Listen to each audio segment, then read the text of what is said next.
Exodus 16. The whole congregation of the Israelites set out from Elim, and Israel came to the wilderness of Sin, which is between Elim and Sinai, on the 15th day of the second month after they had departed from the land of Egypt. The whole congregation of the Israelites complained against Moses and Aaron in the wilderness. The Israelites said to them, "If only we had died by the hand of the Lord in the land of Egypt, when we sat by the flesh pots and ate our fill of bread. For you have brought us out into this wilderness to kill this whole assembly with hunger." Then the Lord said to Moses, I am going to rain bread from heaven for you, and each day the people shall go out and gather enough for that day. In that way I will test them whether they will follow my instruction or not.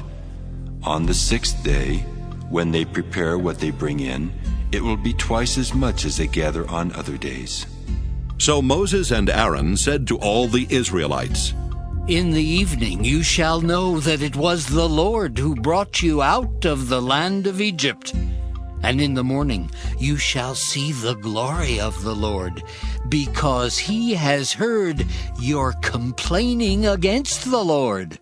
For what are we that you complain against us? And Moses said, When the Lord gives you meat to eat in the evening, and your fill of bread in the morning, because the Lord has heard the complaining that you utter against him, what are we? Your complaining is not against us, but against the Lord. Then Moses said to Aaron, Say to the whole congregation of the Israelites, Draw near to the Lord, for he has heard your complaining. And as Aaron spoke to the whole congregation of the Israelites, they looked toward the wilderness, and the glory of the Lord appeared in the cloud. The Lord spoke to Moses and said, I have heard the complaining of the Israelites. Say to them, At twilight you shall eat meat, and in the morning you shall have your fill of bread.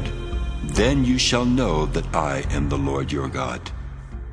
In the evening, quails came up and covered the camp, and in the morning there was a layer of dew around the camp.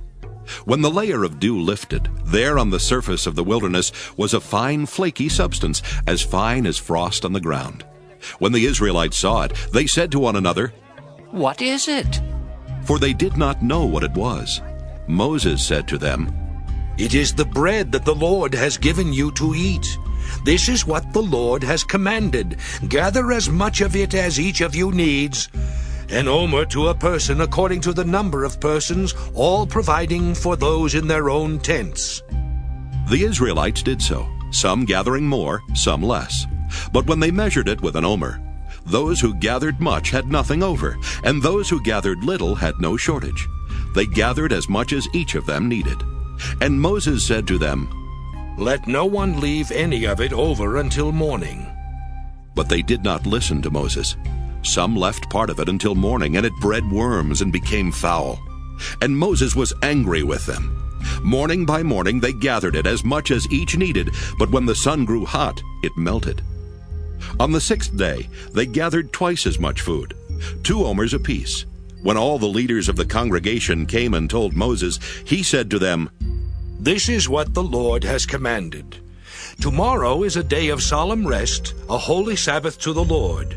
Bake what you want to bake, and boil what you want to boil, and all that is left over put aside to be kept until morning.